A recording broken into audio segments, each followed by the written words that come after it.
welcome back to another music review podcast. We are live here tonight with the mRNA podcast. Of course, that stands for Music Review Nerd Acumen. Back with the co-host with the most, Staple Gun. What's going on, man? I gotta fix your camera. Like, you moved again. Let's adjust you there. That's okay. We can fix that on the fly. That's what we do here. Welcome, everyone, to the show. It is Tuesday.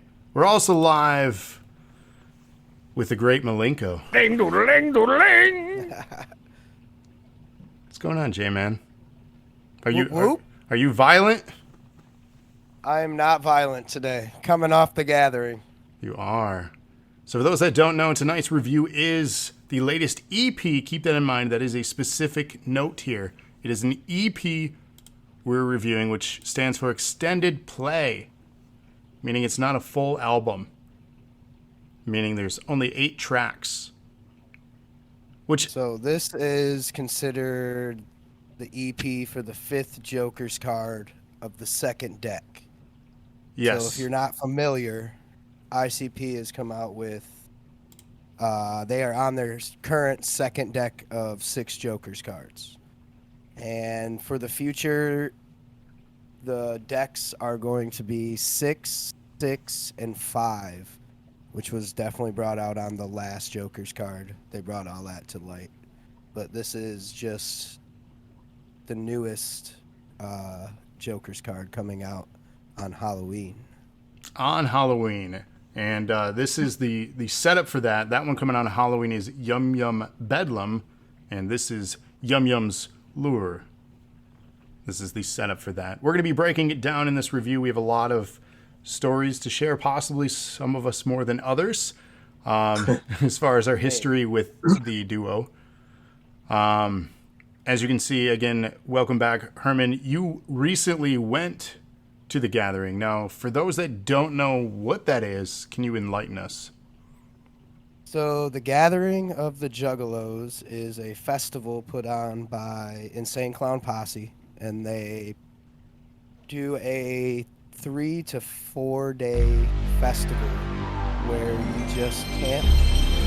There's very little police patrolling the grounds. Most of the medical is brought by the record label or outside sources that they hire in. And it's pretty much a very accepting festival. And this was number 21. So it kind of lined up. They lost last year because of COVID, but it kind of lined up the years this year. So now it's Gathering 21 in 2000. So now we are lined up with years that way. This will be my 10th gathering. That's incredible. 10 of them. Have you, obviously last year you didn't go because it wasn't a thing. Has that been all consecutive, or has that just kind of been when you can make it? Well, for over the years, it's always been whenever I can make it. My first one was I was just about turning 17, and that was in 2002, and that was Peoria, Illinois. I ended up driving myself down to the gathering and staying in the parking lot for 3 days, which was a great experience at 16, almost 17 years old. Now, these are in different locations, or is it like a tour, or? Different locations. Sometimes they do span of maybe 3, 4, 5 years in the same location, but then they switch it up because of either the town protesting them being there or somebody coming up and not wanting to happen there, so they put in something to the town. Even though most towns love having the gathering there because it brings in a lot of monetary for all the towns that they have the gathering at. It brings in, when you have 5,000 to 10,000 juggalos in a town, you're definitely spending money in that town. Most of the time, it's a smaller town, anyways. Now you mentioned go ahead. Sorry. I was gonna say it's mostly Midwest region, kind of for the most part.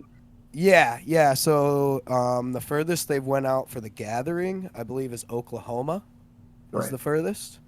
Yeah, it mostly stays in Illinois, Ohio, Michigan is the most of the Now, areas why that is they that? do.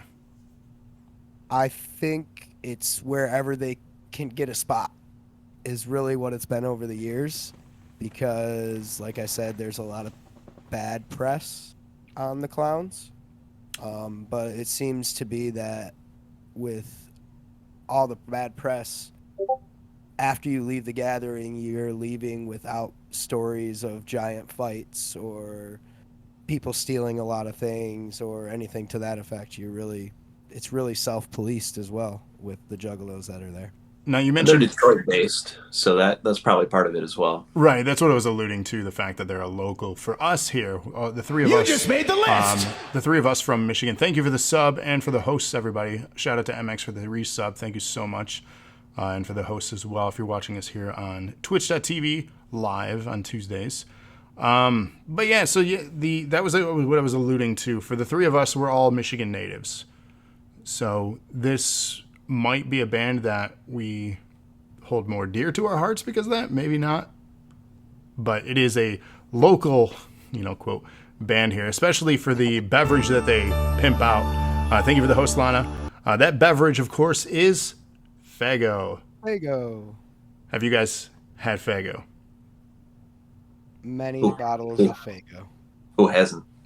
But that's what I mean. A lot of people haven't. Listeners, have you Right. ever heard of Faygo, or have you ever had Faygo? I'm curious, anyone listening or watching right now, chat in if you have not or have. Because That's a fun part to ask people, like tell people about ICP is like they actually throw Faygo on their crowds and they're like, what's Faygo? And that's another whole story you get to go in over the years of what Faygo is. And what's your like favorite? you said, there's a lot of people. Me, Red Pop. I'm a Red Pop guy. Red Pop for sure. Yeah, I do like Red Pop, but Rock and Rye is really good. It's okay. Such a different flavor. Yeah. If I had to pick one, it'd probably be Red Pop or Rock and Rye, for sure. Lana has had it. A few others. What's up, Emma in chat? Ty has never had it. I believe this was brought up before. DKA has family in Michigan, so he's had it before if he's still here. I mean, it's not like it's a unique soda by any means. Like, I don't want to sell it and mismarket it. Cheap. It's cheap. It's affordable soda. cheap. It's budget beverage. Right. You remember $1.19 3 liters? Yes, they were one of the few that had 3 liters, other than like 3 store liters. brand. Yeah. It's good stuff. That you could get like Moon Mist. And that's actually what started the whole ICP and Faygo thing, was randomly being on stage. I think it was like 1994, or it might have been even earlier, maybe 92, where Violent J just randomly had a 3 liter of Faygo and hit Shaggy over the head with it, and everybody went fucking crazy. And it went off from there. And that's where it went from. Ads in chat says one thing that sucks about being in the UK is no gathering there. There's no Faygo, and the Juggalos are rare for the UK. So fandom. Well, there's a UK TikToker I watch who got some Red Pop sent her way. So if there's a will, there's a way. Get some. It's Or if worth you trying. work hard enough, you can come to the gathering next year It's true. with Wicked. Which is actually an important thing to note. I had it noted later, but next year is supposedly a farewell tour. Yes. Some pretty crazy and what you would say in the Juggalo world, wig flipping news was pretty much told to us on Saturday at 2 p.m. during the ICP seminar. Violent J, in the last 8 to 10 months, his heart actually flipped into AFib, and he actually almost died, which is a pretty big thing for all of us to take in as juggalos. Being someone that pretty much shaped our lives growing up in this juggalo world. So it was a pretty hard thing to take in, but instead of 5 to 6 dates a week, they're like, we'll just do 3 dates a week or so. So it's like, we'll still tour harder than a lot of other bands, but we're going to cut back a little. Yeah, I seen a lot of the press release on that. He said he was going to still do what he can when he can. And it was diagnosed as heart condition, heart failure, basically. And Yeah. I don't know the long-term effects, treatment, or what's going to happen. I can only imagine that a life of the way they've lived their lives probably hasn't been the healthiest. Constant touring. I'm sure not eating the best of food. And Fago. go, go, go, go, go. Constant on your heart. Just you don't stop touring or making music or putting out 2 to 3 CDs a year. I mean, it gets pretty crazy. And he was the bigger of the two, for those that don't know who was who. Yes. So, again, health, weight, we don't know these things. He's not like a huge guy by any means, but he's the bigger of the duo. But I mean, you put him next to me and he's a huge guy. Like he's 6'2", I believe. And just big. Like both of those guys are just big guys. So that actually allowed me to have that as a segue moment into my introduction to this act. Simultaneous around the time of Great Malenko, as we opened with that. Later on in the years, Bizarre, and then Bizarre.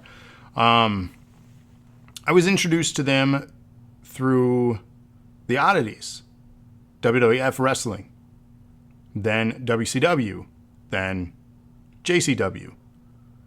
So wrestling is really kind of what brought the attention of them into my life and those albums around that time. Because I was familiar with a few tracks, but I wasn't like, this isn't, I didn't understand it. I thought some things were funny. I thought it was satire. I didn't fully understand. Yeah. And stage show. Right. And I'm like, okay, this is different. And it was around the time like acts like Marilyn Manson, Rob Zombie. So like the shock culture of music in the late 90s. I was like, okay, this is another trend that's happening. I didn't realize the subculture that would be created from all of this. But I just learned about them because of wrestling. So that's why when you said big guy, they were actually decent wrestlers. Like they can sell moves. They could do a lot of things, maybe not at the level of like Stone Cold or The Rock, but they were like having great matches with the Headbangers. They put over the Oddities, which were probably a faction that never should have been a thing, but they were a fantastic group for those familiar with that time period of wrestling.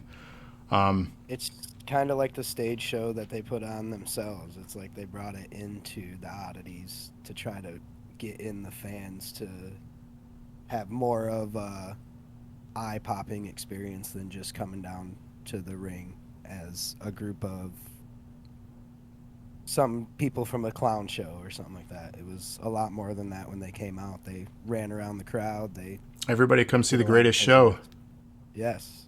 Gather up all juggalos in rows. And roll. It was the entrance that I remember the most was with the Cartman doll, where they would always have that waving in the crowd. So for me, that was really my introduction to them, and around the time in my life that I really only listened to them, to be honest. I checked in periodically over the years. You just made the list! Listen to stuff. Thank you so much for the sub ads. That's bumping us up here as well. We'll keep you guys updated on that, too, because we do have an incentive. I'll mention that throughout the episode tonight here and towards the end as well. But thank you so much for that sub. But I check in throughout the years on the act, and honestly, I didn't stick with it. I was not a devoted fan. I just don't know if it was my kind of music. And that was just my honest opinion of them throughout the years. There were good stuff that I really enjoyed. I loved the banter. I loved the beef that they had with people. I loved the rivalry, the Slim Shady knocks, in the early 2000s. Like there was some funny stuff, and I loved how they pissed everybody off. Like I appreciated that. Because in all honesty, like what were they doing that was so terrible? People fear the unknown because they didn't really do anything that was overly controversial, more risque than other acts out there that have definitely done things. That's why when you said protesting, it's still so funny because even, correct me if I'm wrong on this, over the years they came out as a religious or supporting of a religious act? What was up with that? Well, for the first set of 6 Jokers cards, it was whatever happens at the end of the 6 Jokers cards, time will consume us all. So each Joker's card was your path to either go to Wraith, which was the 6 Jokers card, the Wraith. You could either go to Wraith, Shangri-La, or you could go to Wraith, Hell's Pit. It was never them turning a religious leaf. It was more of them leading the juggalos on a path. Like, if you take the path this way, you're going to go to Hell's Pit. And Hell's Pit, the CD Hell's Pit, was one of the worst CDs to actually listen to as an ICP fan, because you saw the decay of Violent J and Shaggy 2 Dope during that era of their music, because it was such a bad time for them. And you could tell just by being a fan, listening to them going through everything they were going through. That's a CD today they don't even like to talk about on their live streams or things like that, because of how horrible that era was for them. Are you saying it was lyrically depressing or just musically, like the style? Lyrically, and a lot of it was like suicide and things to that effect. Okay. But most of the time when they do a record, it's what's going on at that point in time. So this was in 2003. So this is right after 9/11. This is right after a lot of things have been going on. And so, like, there was a lot of anger from a lot of people, and they were definitely into a lot of different things with Dark Lotus, which is a subsect of ICP and other people on their record label. But it was kind of a huge era for the Juggalos to take in and be like, I never want to see Hell's Pit again. I want to go to Shangri-La. Shangri-La is the way that we need to go as the Juggalo family. And this is all stuff they've referenced, as you mentioned with the cards. They've referenced this material, and I'm actually going to bring up notes, and most likely you'll probably have stuff too on this, since you obviously know so much. But there are a lot of references even on the EP we're about to review, throwbacks to certain things and things that I found listening to it. You might even have discovered more than I did that I found interesting. But there's a lore to all of this stuff, and I think that's what's most unique about it. And a true fan, such as Wicked here, would be able to explain all this, in such detail. So before we continue on, I want to ask Staplegun, aka the other Justin, I guess your history, with ICP. So for me, for ICP, I mean, I've been aware of them obviously for decades. I've heard a song or two here and there, but it's never anything that musically appealed to me. So I never looked into them any further than what I had heard. So I think for me, I think their branding is insane. It's just they're one of these bands that has made a crazy amount of just t-shirts, materials, things that have their logo everywhere. And obviously, the Gathering, they just created this awesome, massive following. So I totally respect them for what they've been able to do with all of that. But musically, it was never anything that I got into. So it's never something that I gave a real hard listen to. So, I mean, as you mentioned, that their merchandising, their branding is such a powerful thing, especially in media in general. Branding is everything. You're nothing without a brand or a gimmick these days. Everybody has a gimmick. Even if they don't tell you they have a gimmick, they have a gimmick. Gimmicks are what sell. It's what sets you apart from the guy next to you. The Hatchet Man, right? Is there a technical term for that, or is that the What's with kids today, huh? Thank you for the host, Storm. So as you can see, the Hatchet Man tattooed, branded on someone for life. That is devotion. That is brand power. Not even that. Then you got 2 of them. See, that right there. That is power. And shout out to Will Zona too. How's it going, man? But branding is everything. And yes, they've been able to transcend into, I guess mainstream media. That's a trigger word for some people. But, mass media in general. Like, it's on everything. And once you have that, you're a successful act, regardless of album sales. Everybody knows you, good or bad. Everybody knows you. Everybody has heard of ICP at some point. Whether you've listened to their stuff or not, you have heard of them. You have seen them.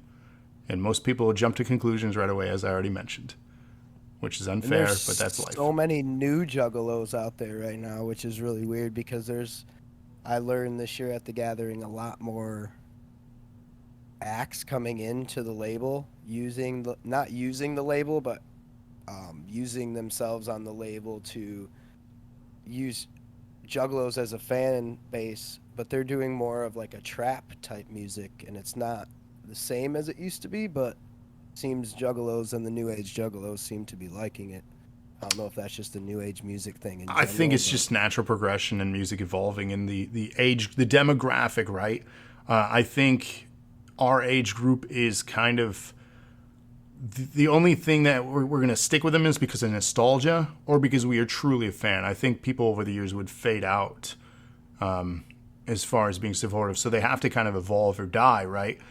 The only other act, you mentioned labels too, the only other act that I can recall that was ever successful was Twisted. And I feel like they're another one that like came up big. They went on tour together. They did a lot of stuff. And then there was their issues. And then they got big for a second again. And then they disappeared. I know we're not here to talk about them, but I just found that kind of a bit odd because you mentioned other acts. Yeah, in 2012-ish, Twisted kind of did some crazy stuff and left the label to make their own label. And that kind of twisted ICP up a little bit. And then 5 or 6 years into it, they said the only way we'll ever play the Gathering again is if you give us our masters. And ICP were pretty much at a crossroads right there. And they really needed them at the Gathering, so they gave them the masters to their first like 5 CDs. Wow. So if anybody knows the music industry, you don't give up masters of artists' work because that's where you make your money from. Yep. Especially ICP with the merchandise and the way that they sell and the way that they've done it over the years. That really kind of screwed them, and that kind of put an axe in the whole Twisted ICP situation. And yeah, they were a big act, on that label for them. Like I think they're honestly the only other one as big as ICP on that label. Yeah, I mean, in the Juggalo world, you have ABK, Blaze Ya Dead Homie, and acts like that, which you've grown up with over the years. But Twisted was definitely the one that hit scene higher than most others did in the wicked underground scene out of Detroit. So before we move on to a little bit of history on this EP, I didn't know if you wanted to go into detail more so on your personal history with the band. I don't know if you can share that stuff. Have I said too much? I mean, for 10 years before I moved out to Hawaii, I did personal chef and personal things with ICP. So if you have ever seen the Hater to Death music video, I was the backstage caterer for that for 3 meals of that day there. I actually had to cook lobster for the group in a place that had no running water and no electricity. So that one was pretty crazy there. God fucking damn it! I also have had to backstage cater the Gathering of the Juggalos for over 200 bands. That year I got to meet Ric Flair, which is an honor. It's when you shake someone's hand like that you've been watching over the years. It's a pretty big honor. I had POD that year ask me to go on tour with them as their chef. Their tour manager came out and gave me their card, which was a pretty big honor as well. I just was a little young during those times. That was like 2012-ish, so I kind of blew that kind of stuff off as a young-minded kid and look back at it now as great experiences that have happened to me. I mean, there's several others. Wrestling wise, I've met Gangrel. Disco Inferno had tapped me on the shoulder one night and I turned around, he shook my hand and told me how great the band that I worked for was. Things like that. I would definitely like to get together with Travis and talk a little bit more about the wrestling that I've seen over the years, because if R-Truth, before I ever seen R-Truth in any major wrestling, I saw him wrestle in the most underground VFW hall for JCW. I mean, it's just crazy stuff like that I've seen over the years, that you never thought you'd ever see these huge names wrestle in the back of a VFW hall. Right. So Jack says, Juggalo, whoop, whoop. Thanks for the host, Whoop, Dingus. He's chanting ICP in chat. And then Dingus asks, who's going chicken hunting? we's going chicken hunting.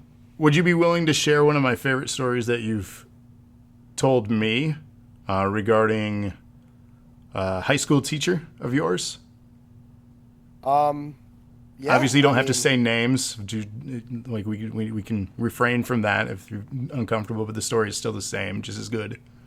Yeah, so when I was in high school, there's some things happened in my family. My mom cleaned apartments for a living, so I had some trouble when I was in high school, and then I would miss practices and things like that. But I missed a game due to my mom. She ended up falling out of a window, cracking the whole right side of her body. So she ended up going to the hospital. So I went to the hospital, and instead of going to my football game. And on that Monday, I went back into school, and my coach just so happened to be my math teacher. And he sat me down in a chair and looked me straight in the eye, and he said, "Those clowns will never do anything for you. I don't know why you put all your heart into that stuff. That's just music. Things will never go anywhere with that."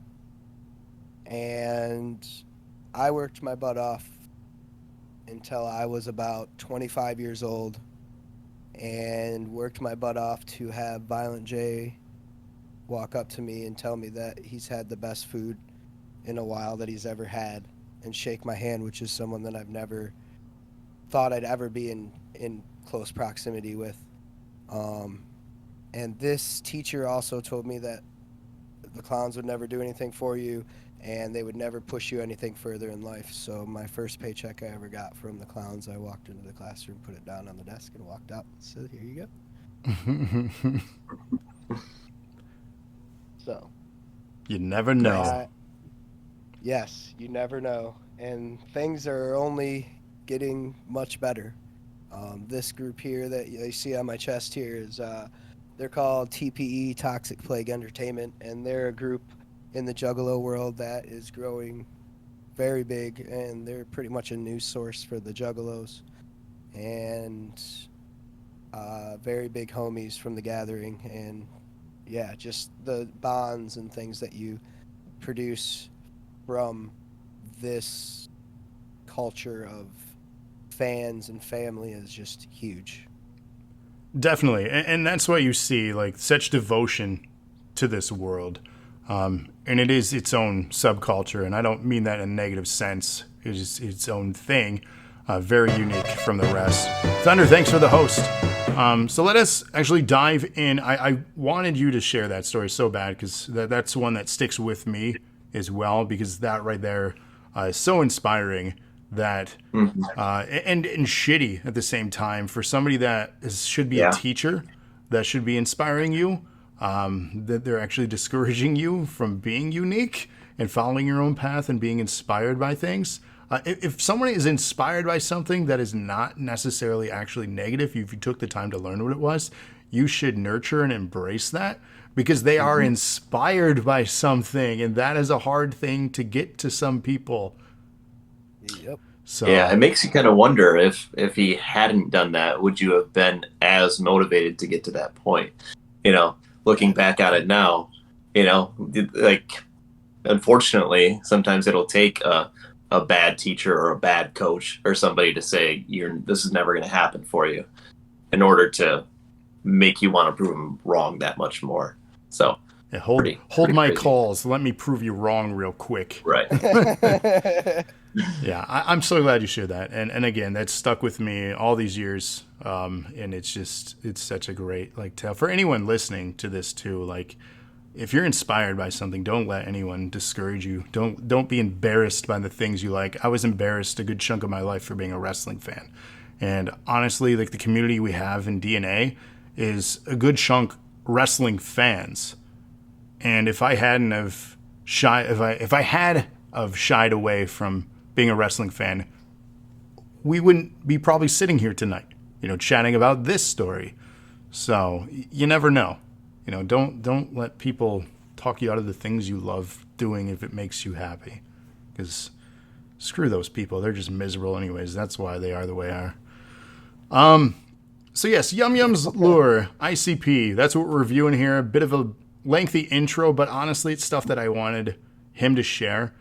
And I felt it was vital to everything. It came out on a Wednesday, February 17th, 2021, which is known as Juggalo Day. That's why it released on that particular day, for those that don't know. As mentioned, the EP represents the first glimpse of the almighty 5th Joker's card of the second deck, which will be known as Yum Yum Bedlam. This is the part where we predict each other's scores. Who would like to go first? Oh, I would like to go first on that one. All right. Due to the erratic nature of this CD and and that it is an EP, there was a lot of different music on there that wasn't story line pushed. So I would probably, what is the 1 out of 10? Yeah, we do an out of 10. 1 out of 10. I would probably put you both down. I'd put Travis probably more on a 3 because him knowing a little more of the ICP thing. And then I would say more of a 1 to 2 for the other Justin. All right. What do you got, J-Man? Other J-Man. All right. I'm going to guess that the ICP expert here, just based on, some things that'll come up here in the review, but I'm going to guess that he gave it a 6 out of 10, and I'm going to say Travis a 4. Okay. Wicked, I'm going to say you gave it a 7. And Justin, the other Justin, I'm going to probably say you gave it a 2. So, thank you for the host, Cody. Welcome, everyone, to chat. For those joining us, twitch.tv/DoseNerdAcumen. We're live with new podcasts every Tuesday night. We're going to dive into our 8-track EP of Yum Yum's Lore now. We gave our predictions for those just joining us. I guess I'll kick it off. We'll start with track 1, and then we'll go to Staple, and then Wicked. We'll go in that order if everyone's okay with it. All right. First track, Bewitching. So my breakdown of this one is, I stated it serves as what I felt was an intro track to the story of this EP.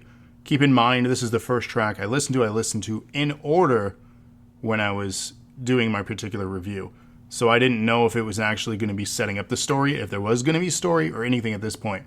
So I prefaced that it serves as what I felt was going to be an intro track to the story of this EP. What I felt was also more serving as a warning message for the character they were potentially introducing here. And honestly, it was an okay setup for their horror rap style. I don't know the technical genre they are in now. And it is a familiar sound if you've listened to ICP. It's not like a shock, like, this is not who I think they are. It's a familiar sound. It's fine. It serves as an intro. Didn't do anything other than that for me. All right. For me, yeah, same thing. Kind of starts with drum roll, high-pitched clown voice. I was saying the same thing. Can't really call it a song. It's more of an intro to the album, feels like, to kind of set things up to come. But yeah, didn't really do much for me either to start off the album. All right. So for me, Juggalo, this pushes me to listen a little bit deeper than most on these tracks, because this track is leading us to become, which we've been waiting for, as Yum Yum Bedlam. Now, for me, as a Juggalo, the records have followed me in a different way than I feel than others it has. So, it's outside right now, but randomly, so Yum Yum Bedlam is more of a tropical plant that can lure you in with her seeds, which are the 3 other flowers that are on her chest. And she can lure you in to bring you to a point where you can either find yourself being very wicked or very good.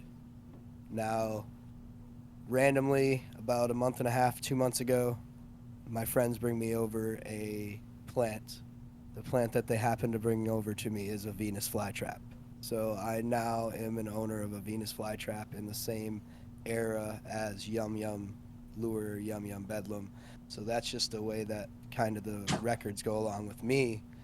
But knowing what I've done research on my Venus flytrap, they lure in their prey as much as they can, and that's what bewitching is mostly about, is luring the prey to see exactly how wicked or how good they are.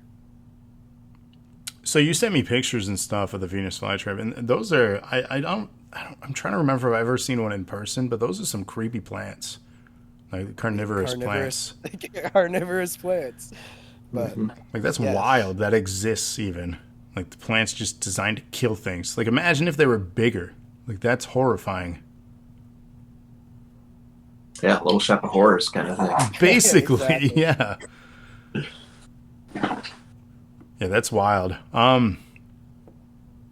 Yeah. Our next track, unless you had any more on that, I don't want to. No, Okay. absolutely not. So this one, the second track is called Loyalty, which I felt was a fan service track. Basically describe, and if I'm wrong on any of this stuff, please tell me too, because this is just kind of what I was understanding. Oh no, it's always good to have outside perspective, because Because I feel like, Right. obviously, Oh, I I see. don't know as much as you in my understanding of even little hidden messages I probably wasn't picking up on. And I think that's where a lot of people will miss out if it's just done in a vacuum. And that's what we're doing, unfortunately. We didn't go through the discography here for this. So it felt as a fan service track, as this following they have is like a family. They are devoted fans and are unlike so many other fandoms of really anything out there. Hence, as we talked about and showed his tattoos that he has, really true hardcore fans are going to tattoo themselves like that. The only other tattoo that I saw that prevalent on people was the Godsmack logo back in the day.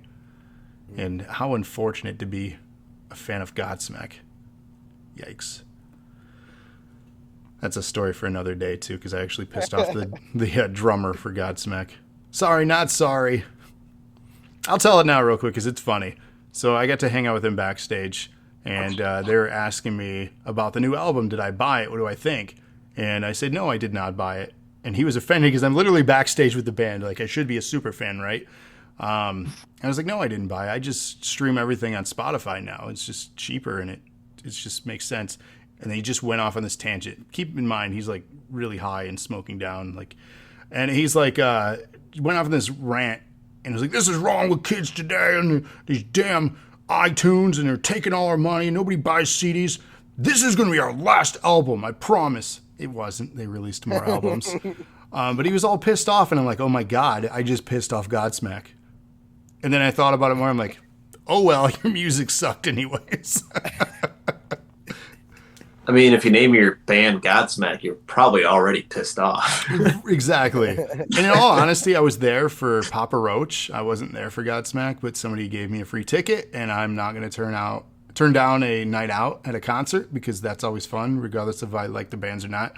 And I was straight with him. I'm like, I don't really care for them, but I'll go. He's like, well, I know them. I'm like, cool, let's go meet them, I guess, if you really know them. I like called him out on it. And sure enough, he knew them. We got to hang out with him. So, but yeah, Papa Roach was a much better band at that show and in general. But anyways, sorry. The track talks about devotion, from what I picked up on, being yourself when others are so fast to put you down. It speaks on the theme of the upcoming full album, and it is even mentioned in the track. I also found a throwback to early material in it. There was a line in the song that says, "Your riddle box don't even feature a question mark, no mystery about it. Your heart is just extra dark." So that was a nod to that era, which was the era that I learned about them. Can I go off on that in just a little bit? Yeah, of course. That's all I have for feedback on this. So sorry. Oh, you can go ahead. I'll go after you. Well, no, I was just gonna go into that line of your riddle box doesn't even have a question mark. So if you don't know anything about the ICP world, riddle box was the third Joker card for the first deck of Joker cards.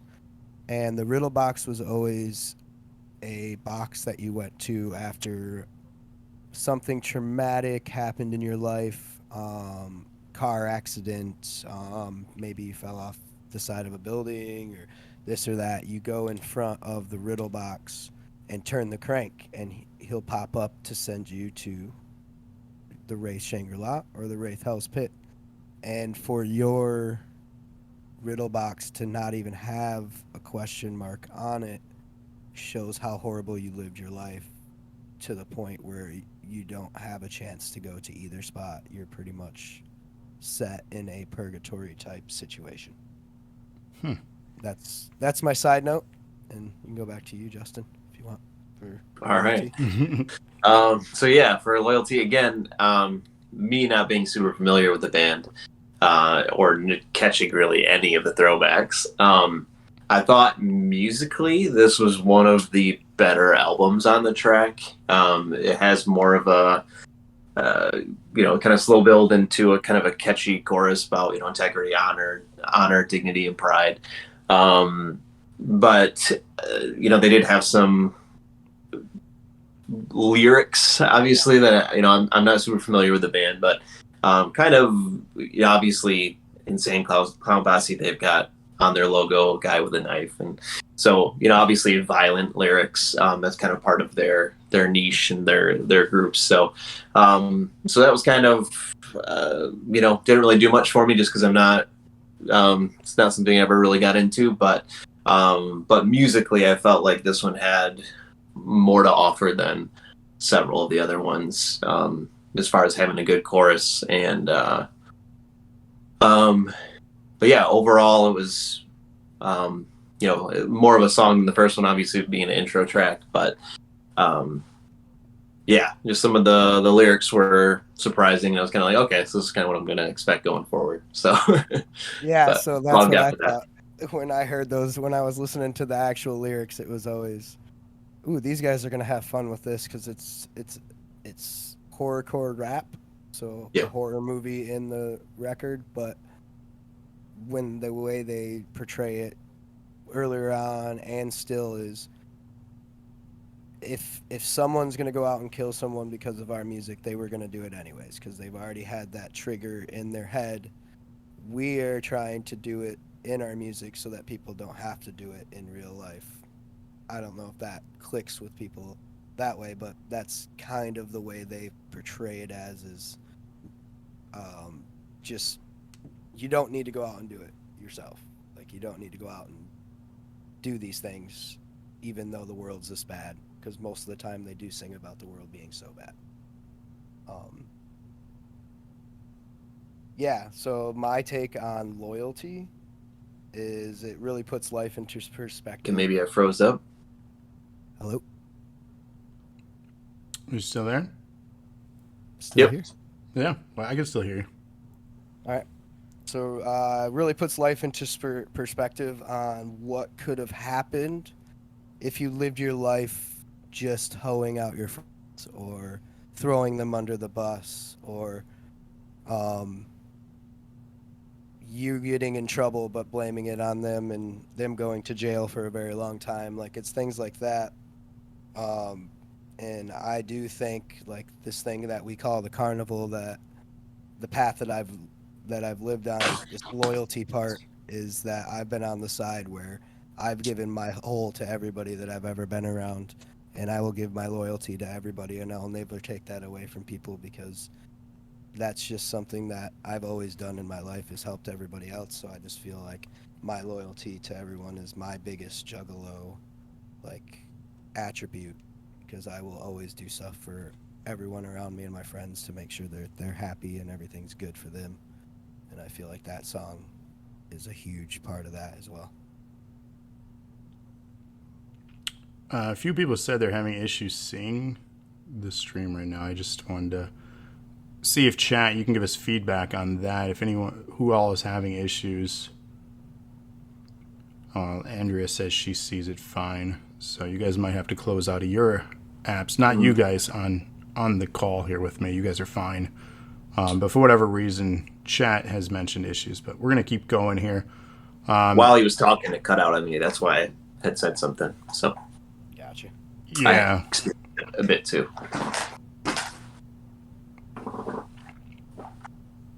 We are dropping frames now. So I don't know what is happening and why that's happening. That's lovely. We're going to keep pressing on, though, do the best we can. And we'll figure it out.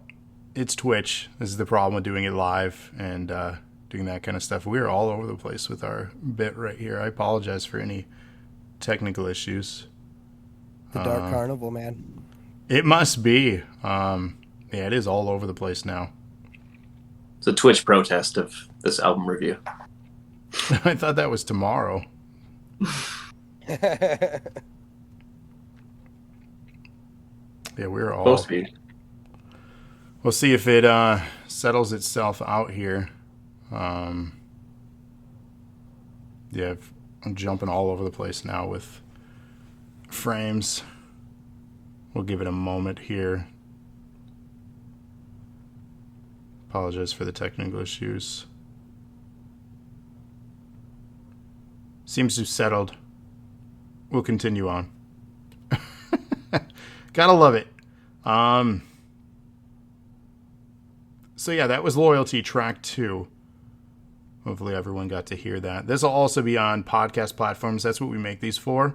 So if you guys ever miss an episode, there is a exclusive YouTube channel for this, as well as Google, Apple, and Spotify. That's where we archive all our podcast episodes too. So please help us out and give us a follow on those.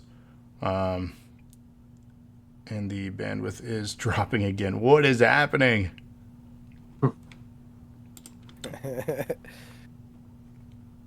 Let me stop the virtual camera. See if that helps. Might be just sucking too much bandwidth. I'm hardwired in though. Good Lord, gotta love technical issues. It's been a while. I was overdue anyways, so this makes sense, right? Got a good run. Yeah, we had a good run. Twitch must be afraid of life, which is our next track here. Afraid of Life starts with a bit of rock and guitar behind it, which honestly makes sense with the guest artist that is featured on this. If you didn't know, it is Alien Ant Farm, which threw me for a bit of surprise because it's been probably over 15 years since I've listened or even heard of them existing and doing things. Mm-hmm. I know they've had like one or maybe two random albums, but nothing like successful on the charts by any means compared to that first mainstream album that they had. They had an album before that one because that one was anthology. They did Smooth Criminal, movies, a few others. But their first album, I believe, out the gate was called Greatest Hits, which is comical. Their first album. I think that was intentional. But yeah, weird collab here. I don't know if they knew each other or if it was just like, maybe you guys will know more. I didn't find anything on it. But it worked. Very standout song. It seems to describe being lazy and being a bully, not really caring about living or motivation. They want to be a zombie phantom, which is often referenced throughout the whole song. Whatever that means, maybe you can enlighten me more on that. Seems like it was probably just the singer from Alien Ant Farm. Maybe they had the band collab in the studio. And then again, I ask in my notes, where have they been in regards to Alien Ant Farm?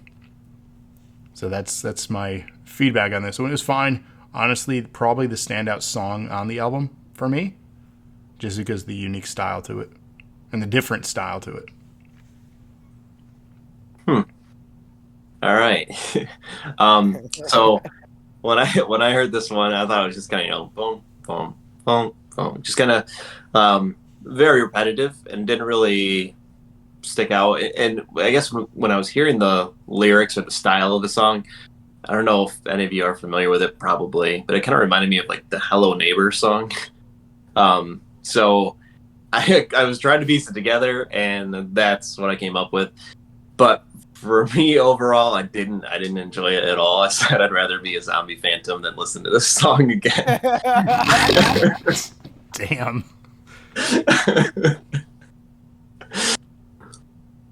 That's what I got. That's harsh. It fits. I don't know. It fits. But damn. Right. So, Afraid of Life. More weird Halloween sound, which made me like it more because that's what I like more of the ICP. And this is one of those ICP songs that really doesn't have a backstory or making a story for anything. It's one of just those weird songs that they put together. Zombie Phantom isn't really anything that in the Juggalo world on a lot of the CDs that I've heard before. So I think it's just a jokey, more Halloween-ish type song. Yeah, it felt out of place as far as I don't know. They definitely have been given more. I put this in a couple songs, more anger into this, because this CD, we got to remember that when they're writing the CD, they take a lot of energy, and when they write their CDs, it's more of like they don't go through and do the song over and over. It's really Violent J dreams of a song, writes it down, and it becomes something crazy on a record. But you could tell it was definitely written during lockdown, like them trying to keep themselves up, but trying to keep themselves as the old school ICP they used to be, which a lot of juggalos want them to be. But like being in lockdown, like me in this last 10 days, I haven't been able to be who I've wanted to be. And this quarantine, which has been crazy because it's just been a weird feeling to have to be locked up in your home. And going back to what we had to go through last year, it's kind of a mini version of that. And I can see where they're coming at with some of these songs as well, because most of them were written during lockdown.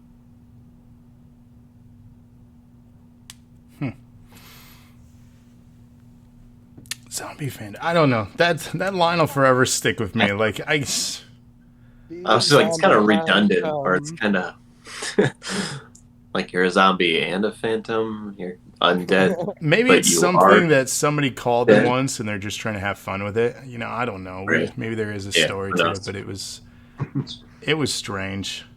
So, Smell of Rain, track 4. So this one was, for me, it was an attempt at another one of their, what I describe as their psycho ballads. They talk about being in love with a girl and being basically imposing when they're already with somebody else. The girl, that is, with somebody else. Did feature a throwback lyric that I caught. To quote, "Butter them shits up good and throw them in a toaster. Hit them with a little brown sugar like I'm posta. Slow cook your titties in my titty slow roaster." And this is a callback to "Can You Keep a Secret" from Dark Lotus. I drank a little lawnmower gas like I'm posta. Beat her head till it smashed like I'm posta. Stole the cop car and crashed it like I'm posta. In the tub I relax and drop a toaster. End quote. And then they'll find me on a missing person poster. Okay. See, he gets it. Again, it's a ballad. Their ballads, like, I don't know what I was wanting. I miss them cleverly making fun of someone in their ballads or having beef with someone. It's not present here. The depth of the content of this one was lacking. And again, maybe I just don't get it, but it is not one of their best ballads. I've heard much better by them. That's it. That's all I got. I love Justin. I love this part. I love this part. This is what I wrote the most about, just because I felt like I should summarize the story because it's pretty detailed. It's a story about a girl on rollerblades, and he's attracted to her. So he follows her boyfriend back while she's on the back of his hog. She follows them, bashes his head with a brick, puts her in the trunk, asks her to toss her panties, calls her fat. She says she has no body fat, which is kind of a weird line. Then he rolls up her pinky finger in a blunt and prepares to consume the rest of her. He decides to slice her cheeks, and obviously Travis went into some of those details. Doubled eyeballs, butt cheek stuffing. I learned some ICP verbiage with Needin. Nedin. Oh, see, I already screwed it up. I looked that one up, and nipples, knuckles, pickles, kneecaps of cheese, grape jelly filled belly, with a cum sauce blaze, fried eyelids, will hold dip lips, chakra skin bone, chin bone. I mean, so I think lyrically they just tried to come up with as many body parts as they possibly could. Obviously, it's horrorcore, and that's what they do. So the chorus was okay, kind of smells of rain. Her name is Summer Rain. So I thought it was one of the most entertaining tracks just because of the ridiculousness of the lyrics, and it's just to see how far they could go with dissecting this person and then saying, "I will see you again when I drop a doo-doo." That's all I got for that one. So Oh my God. I don't know if you got that. So, for me, for this is, of course, like you said, a ballad, an ICP, sort of their take on a love song. So, I tried to write down as good as stuff as I could, but it all, like, getting the girl to have a great time with them, blah, blah, blah, but, I mean, it all of a sudden just runs into cannibalism. So, I mean, there's not really much you could talk about this song because they go into cannibalism. I love the hook. I'm not gonna lie. When I heard the hook, I was like, I like the smell of the rain. Oh yeah, that just would be something that when you're in a juggalo setting, that's when you get juggalos to go crazy. Like, there's a thing that people say, like, who took the chicken off the plate and put it in the fridge? Shaggy 2 Dope did. Like, that's a huge thing. Like, these little things, like, you can start in, like, concerts and it will just be a hit for all of us to go back and forth with each other on them and stuff like that. So, it more reminds me of Bowling Balls, which was a song from back in the day. And it was about a guy that collected heads for a living. So it was kind of the same exact thing for me to hear the song. It was like this guy's collecting his girlfriends, same as the guy collecting his bowling balls, which were heads from his victims. So, but more of the shock horror factor of things as well, and of like their love songs. Definitely horrorcore is established on that one. So are you familiar with Nedin, Travis? The Nedin Game, yes, it's one of my favorite tracks by them. Contestant number 1, how would you describe A Perfect Date? And that song is one of their greatest ever. Like, out of their whole catalog, I could listen to that one over and over again. Yes, that CD pushed them to fame beyond what they've ever thought they would ever see. Because it was good. Yeah, I mean, they got picked up by Disney, and Disney put them out. We're gonna put them out, and then took them off the shelves the day of. It was a good album. I don't care. Oh. Just this. Did you listen to that song? No, I'll take your word for it. Okay. You really should. You really should. No, I'll give it a listen. You really should. There are some CDs that I would definitely, or songs that I would definitely give you to listen to. That this is definitely a harsh CD to come in on for ICP. It's definitely, compared to some of the stuff that I love listening to now that they put out, this is a definitely harsh CD. So Yeah, not a good intro for being a fan or not. Ding Dong or Ding Ding Doll, track 5. The song starts with a spoken intro. One of the character voices, quote, "Send $66.50, $66.50 to the Yum Yum Fun Corp." So, fun fact, ICP began using the number 665 repeatedly in their songs around 2018. And according to Violent J, it represents the 3 decks of the Joker card albums they plan on making, with 6 cards in the first deck, 6 cards in the second deck, and 5 cards in the third deck. Also, $66.50 was the price of subscribing to ICP's House Party Peep Show, the live streaming service where a snippet of this song was first heard. Yum Yum Fun Corp is a reference to Young Young Bedlam, the name of the song's album, so the upcoming album. Also, the fictional corporation is also mentioned in ICP songs Mighty Moat, recorded around the same time as this song. The track is filled with dark, depressing lyrics, and basically losing them being tired of being someone's doll, and they can't wait for someone else to die, is how I understood it. But I did some research on this because there were a lot of little things that kind of stuck out. It was almost like an investigation. I'm like, why this is so specific, but why? So that's why I looked that up. That's it. That's all I got. All right.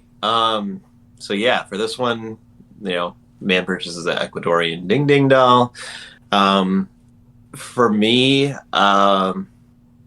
this one was the worst on the album for me. Mainly, I like the story feature of some of their songs and that they're telling a story, but the sound effects just killed me for this one.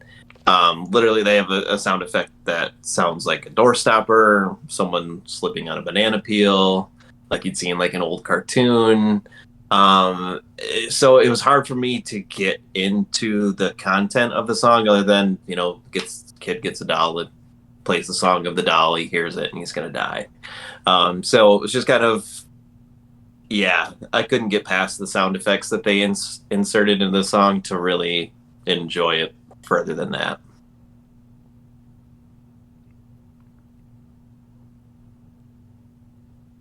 This as well was probably I don't like this song at all. Since they first came out with it, this was a song that I did not like at all. And it makes me think like either Joe or Joey, Violent J or Shaggy, watched Annabelle, and then they were like, I need to make this into a song. And that's pretty much what it feels like to me, is they just watched Annabelle and made a horror movie out of it into a song, but made it their own, coming from a different spot. So, but yeah, yeah, that's all I gotta say about this one, because I've heard it so much and I just dislike it a lot. So this is an EP. They're working on their 16th album? Studio album? Yes. At some point, you're going to run out of inspirational material. So, like, you're reaching for anything. And maybe he did watch that movie and he was like, hey, I got an idea. We needed another track. Here it is. Artists do that sometimes. They just throw shit on an album and call it a day. They'll never perform it live. They'll never go back to it, but they filled out their album. Yep. A lot of bands do that. It's why the singles are generally so much better than the rest of the shit. And it's why the industry got into the problem it did for so long. But that's another topic for another day. I won't go on that soapbox. I'll refrain. I'm learning control, guys. I'm learning control. Because I've had it worse. Oh, look at that. That's our next track here. Track 6, I've had it worse. This track made me feel like it was the early stuff again. This reminded me of the early stuff with the darker rapcore styling. You mentioned trap music towards the beginning of this. I felt there was a little bit of inspiration of trap music on this one. Lyrically, they tell a story that basically life sucks for all of us. Hits with them basically going through things that have been awful for them. A lot of dark, depressing content in this track. This one felt more personal, for them, and that's really what I got out of it. Again, a throwback. If you like the earlier stuff, you're gonna like this one.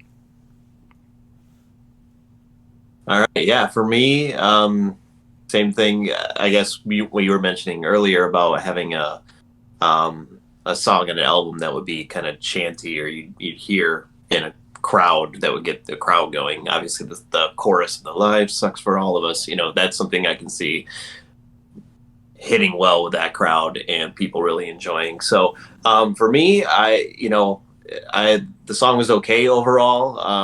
I did like that it had more of a common theme to it. It wasn't just kind of a random story with sound effects inserted.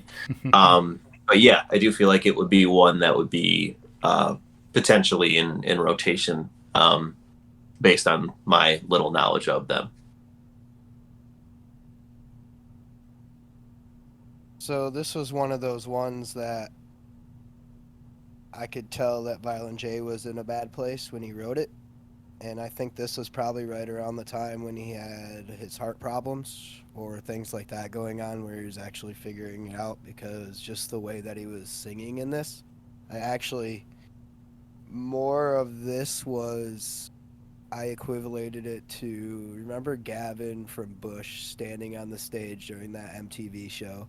I can always see a song like this where Violent J is just standing there in a spotlight, just telling how just shitty it is, or how it could be for you.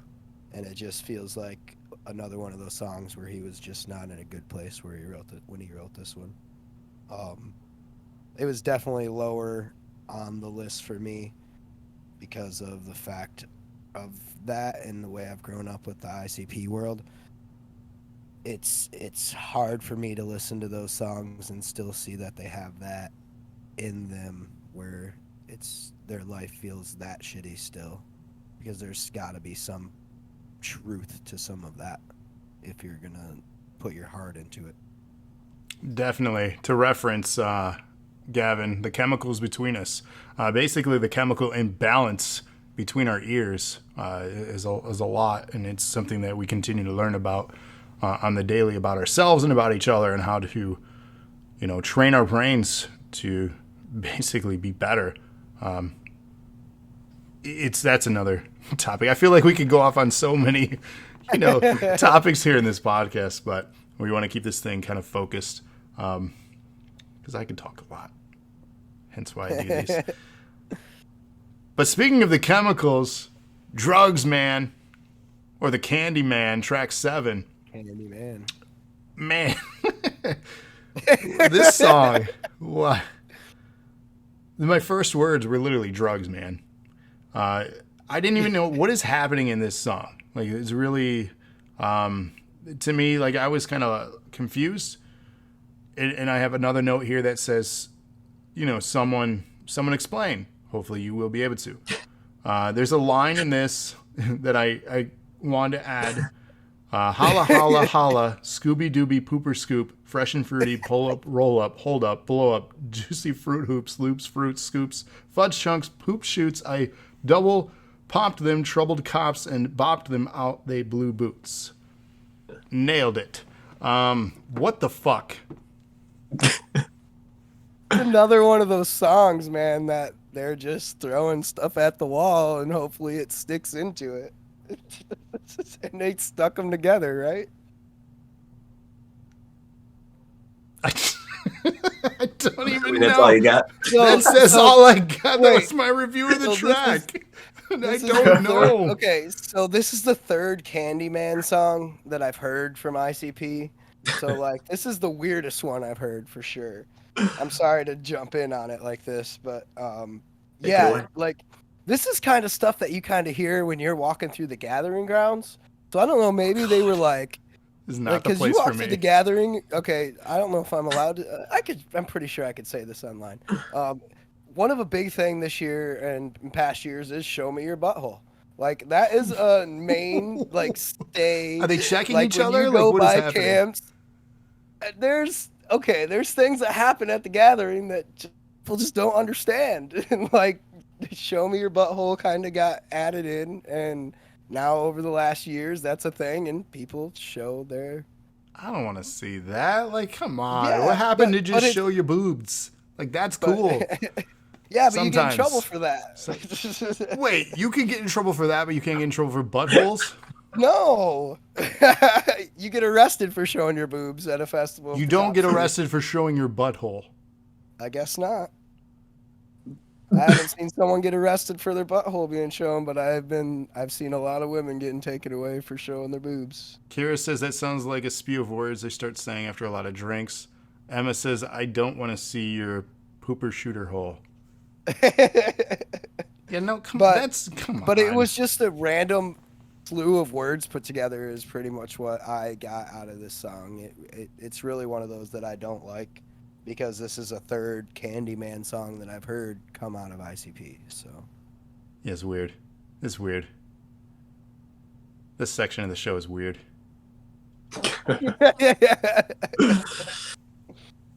And we haven't even gotten into detail on the gathering yet. No. All right, so Candyman for me, I think you guys all kind of summed it up. Just kind of, variety of flavor depends on your paper. It's depending on how much cash you got, depends on what I can offer you. Yeah, just, here's your slew of drugs, take your choice. That's kind of all I got on it. Just more clown voice stuff and, trying to make a catchy Candyman hook. But otherwise, just random words describing different drugs that I have zero clue about. Yeah, this is over my head. Yeah, it went pretty far in that song. That's all I have for that one. Okay. Yeah. Well, our last track on the album, the 8th track, again, this is an EP, so it's a shortened album. The last one is called Clown Heads, track 8. So this one's interesting because it was really their only real attempt at their old style of the carnival themes and gimmicks on this entire EP that I really got out of it. Referencing themselves, at least it seemed, as clown heads. I've never heard that. They call themselves clown heads? Nope. Okay, I thought that was weird too. But again, I've missed a lot of stuff. Story. Yeah, there's a story behind this, which I'm going to get to once you're finished. Thank you, because that I was like, I know I've missed a lot of their content, but I've never heard anyone say clown heads. That was weird. So this was a long track. It didn't need to be this long, but then I realized halfway through that there's just a bonus track that it goes to, and it basically sets up like a bridge almost to Yum Yum Bedlam with the chant Yum Yum's Bedlam. This way comes. This way comes. And that's how the EP ends, which again is from February till this upcoming Halloween. It's that anticipation for this full release for their next, stories to be told here. And that's what they leave you with if you listen to the stuff in order, which I've always listened to albums in order first, and then I pick and choose what I like. But that's the cliffhanger for the album. And again, when it gets your turn, please enlighten us because I'm confused on the clown heads thing. No clue what that was about. That was weird. Oh, he can go right ahead. I will go third. Okay. Well, you can go. You can go if you want. No, go ahead. Okay. So, ICP did these Patreons, which Travis talked about, is when they showed that we were going to do this Yum Yum Bedlam and Yum Yum's Lure. So, during these Patreons, they would do them once every 2 months. And each Patreon, they would come up with something new that they were doing. So, like at the gathering, I bought this backpack. Violent J is making this week long. The first one's called Walking Home Monday. So he sent out, it's a backpack with a beanie in it, a CD and a comic book called Walking Home Monday, and he does a rap to the comic book. So like you can read the comic book to his rap through the CD. So that's something they came out with. So they're going to do that Tuesday, Wednesday, Thursday, Friday, Saturday. They also did the Seeds of Yum Yum, which before Yum Yum Bedlam comes out, they're supposedly, they just put a lot of stuff on their plate, so sometimes they don't come out with everything. So the Seeds of Yum Yum are supposed to be 3 records with 6 songs on each record right before Yum Yum Bedlam comes out, so then they'll have 6 different, so 18 more songs, like another CD on top of Yum Yum Bedlam. Jesus. Also, on top of that, Violent J and Shaggy decided they wanted to do these things called clown heads.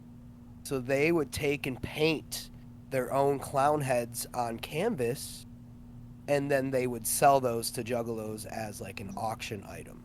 So they would be their own 12 clown heads that they could give away per out the year.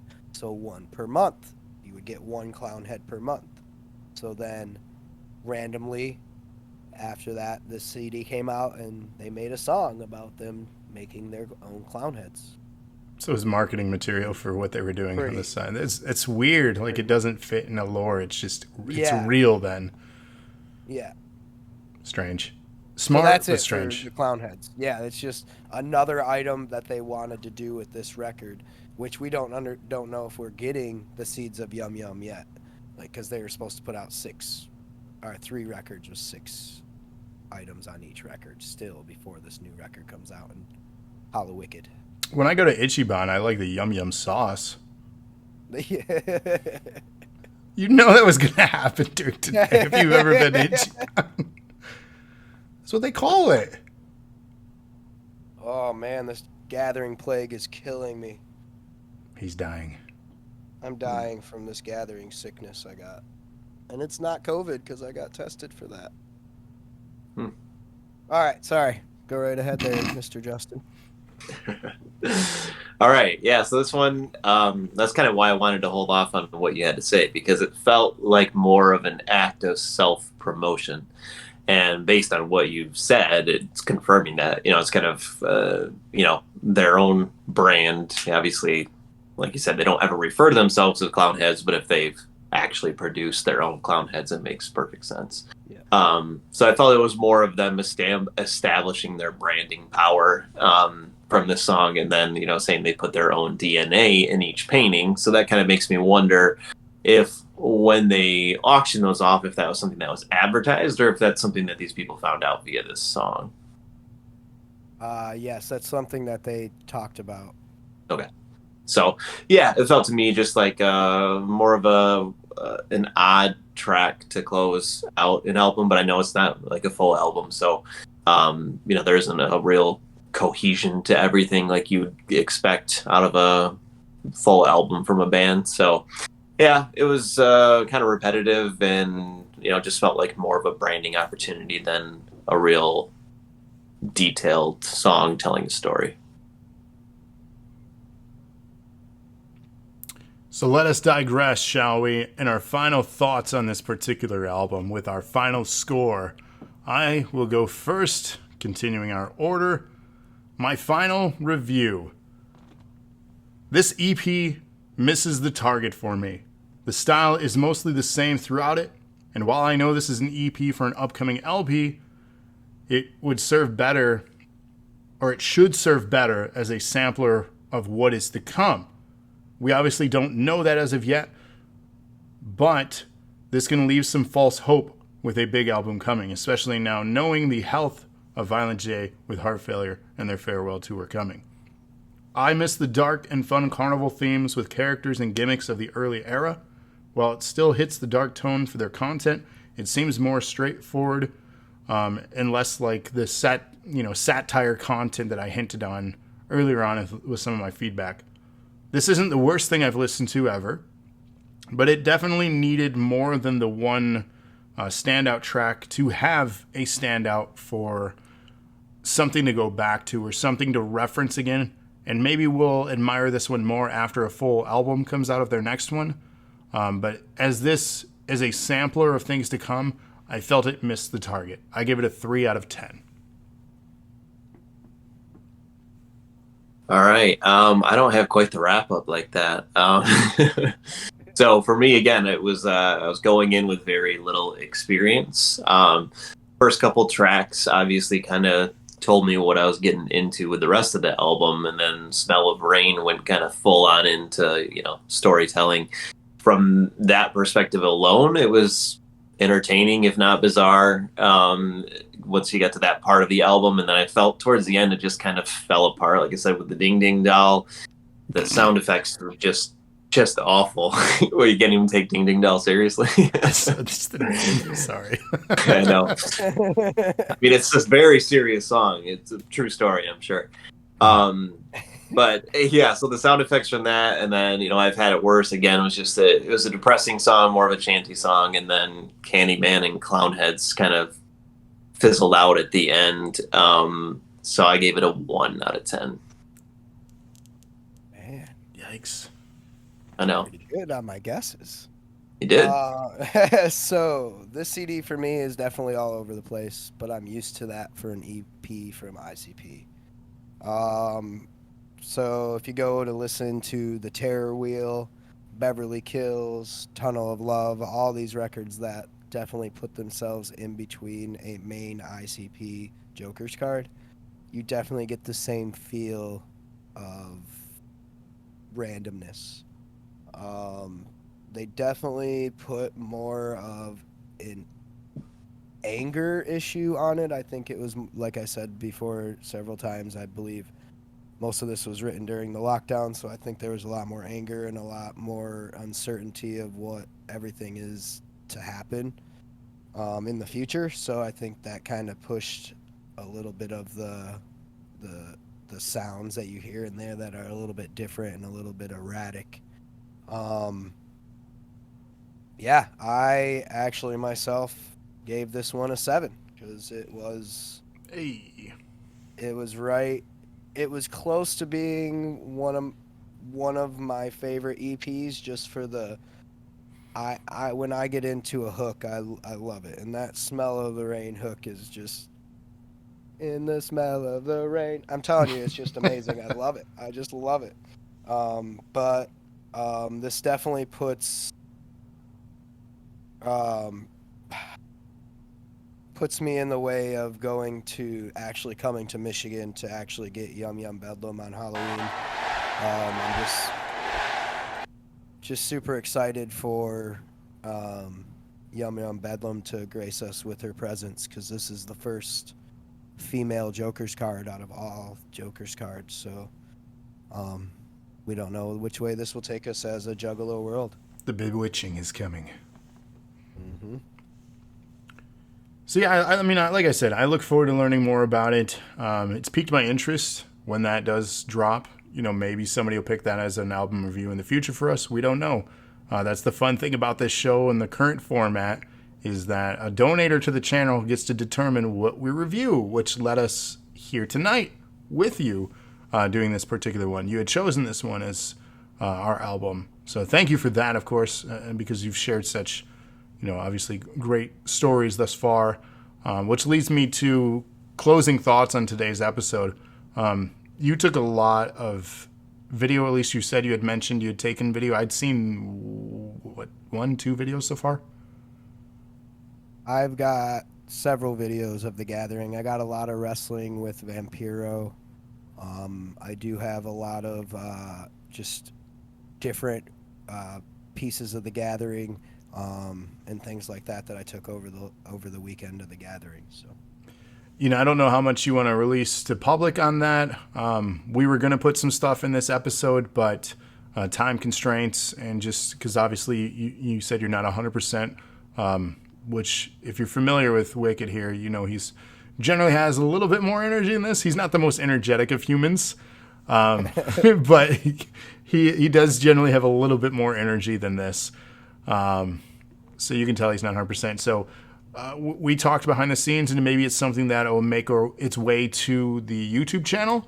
Otherwise, I'm sure if you hit him up directly, if he obviously accepts any messages, he might be willing to share. Again, I don't know.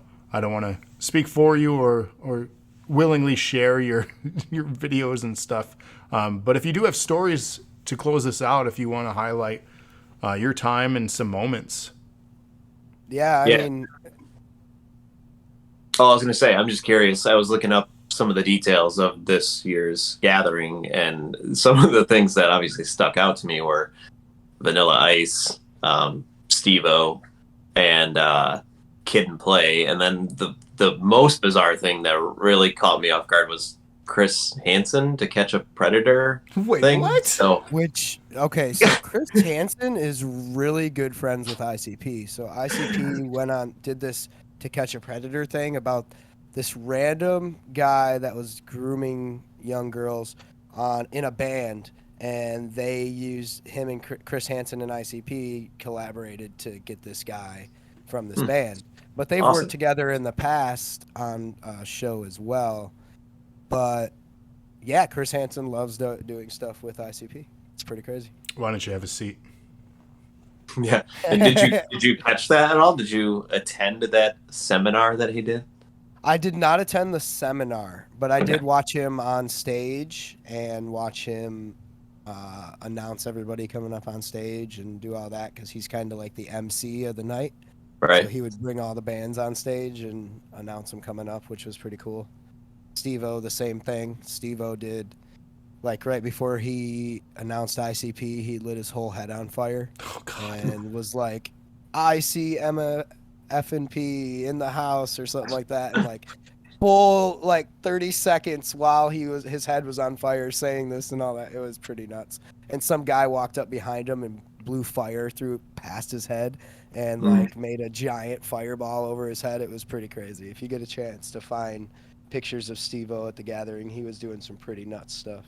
I mean, Yeah, that's do your research, Travis. hey, one can only have so much research done. I had more research on this album than you did, so back at you. I'm glad you did research on something.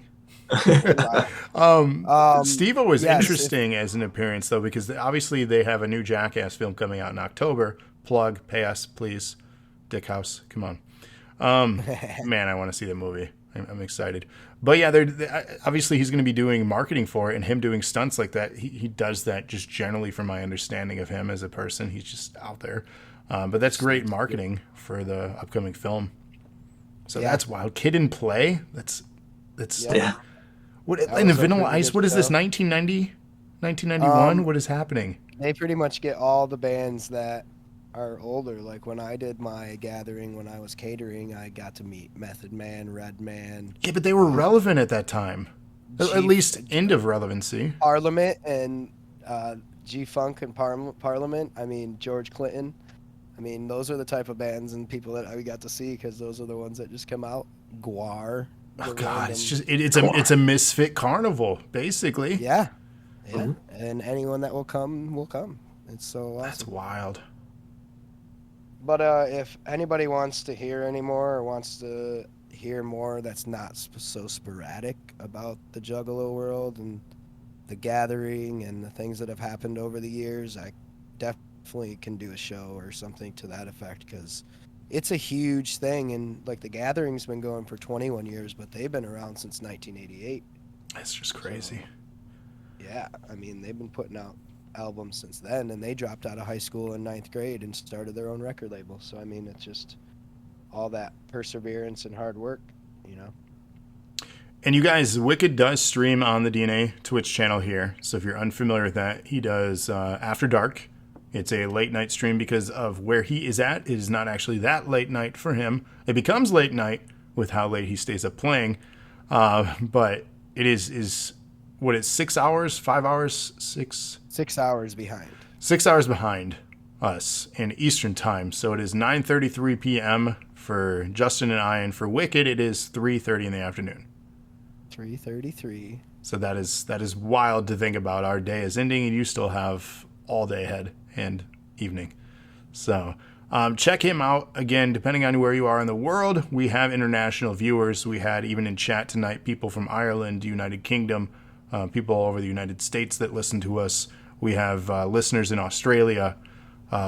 This is an incredible channel to have that kind of international support. And it's so cool to connect with people around the world like that. How you found us is incredible because of the time difference.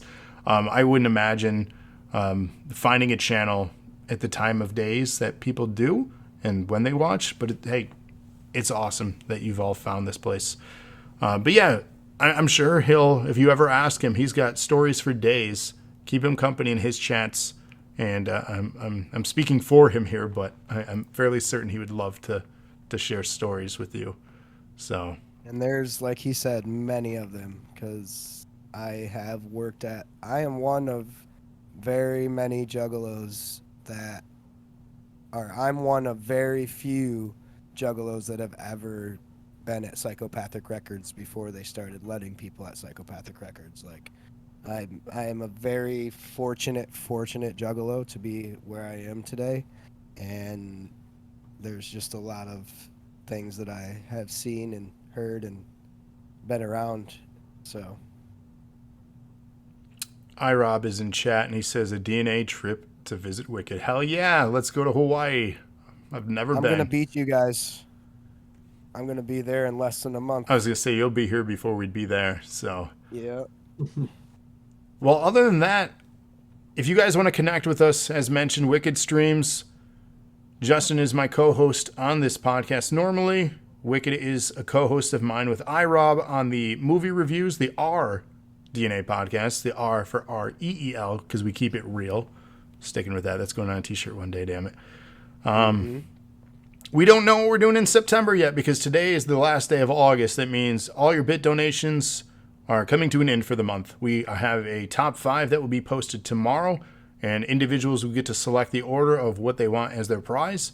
And then they will select what movie and what album we will be reviewing at the end of September. Be on the lookout for that. It's scary because, again, we have no clue what to expect or what we're doing. What I can say, though, spoiler alert, we're going to have a special bonus episode for anyone wanting to be on it or involved. We'll figure out if it's like a massive amount of people, like 30 people, can't do it. But we want to get people involved in some way, whether it be live or submitting their little snippet on thoughts of the content. And that content is we're going to be reviewing the Resident Evil film franchise. That is a task. Ooh. So I believe there are 6 films in that franchise featuring Mia Jovovich. And there are varying opinions within the people that I know that have opinions on it. But we're going to break down all 6 films. And it's going to be an extra long episode. I imagine it going 2 to 3 hours, to be honest with you. 200-bit donation from iRob. Hip hip hooray. Thank you for that, sir. That'll be in October sometime. No specific date for that. No real plan other than we're going to break down those films. Do I love them? Do I hate them? I think if you've watched this channel long enough, you know the answer to that. But you're going to want to tune in to that episode again in October, as we want to do stuff related to Halloween and scary. While Resident Evil for some might not be scary, I think it's fitting, and it's a franchise spoiler that I like. So, and it's fitting because there is a new Resident Evil film coming out soon too, which we just saw screenshots of, and I have mixed opinions on that. But anyways, follow us on social media. We're on Instagram. We're on Twitter. We have a Discord. We're on YouTube. We are on podcast platforms. Follow us on Google, Apple, Spotify, and so many other places. Again, Justin and I will return with our next album review. We may do bonus ones sometime. It really depends on availability. And if Justin's like, you got to listen to this album, and maybe I'll be like, yeah, Justin, I do got to listen to it. Maybe we should just do a bonus episode on this album. Who knows? Like, again, it's listen to Yum Yum Bedlam. That could be a bonus one. So we might have Wicked back, and we could be doing part 2 to this one. Who knows? Like it's really dependent on time, our mood, and time. That's really our biggest enemy is time. But yeah, Tuesday nights. This is the place to be if you like podcast content. Be a part of the chat on Tuesdays. That's what we do every single Tuesday. Tomorrow night, we do have a special show. It is MXG's GM show for NAW, if you're unfamiliar with that. Wrestling content. We do a fantasy league on the channel.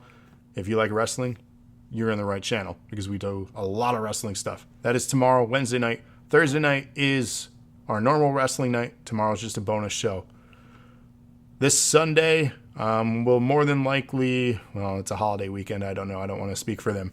Generally on Sundays, the NOW podcast, Nerds of Wrestling. Again, Trevor and Cody talk wrestling. Join them if you like wrestling. That is the place to be. Best wrestling podcast on this channel. I promise. It's the only one, but by default, it is the best. Just like this is the best music podcast on this channel. It's true.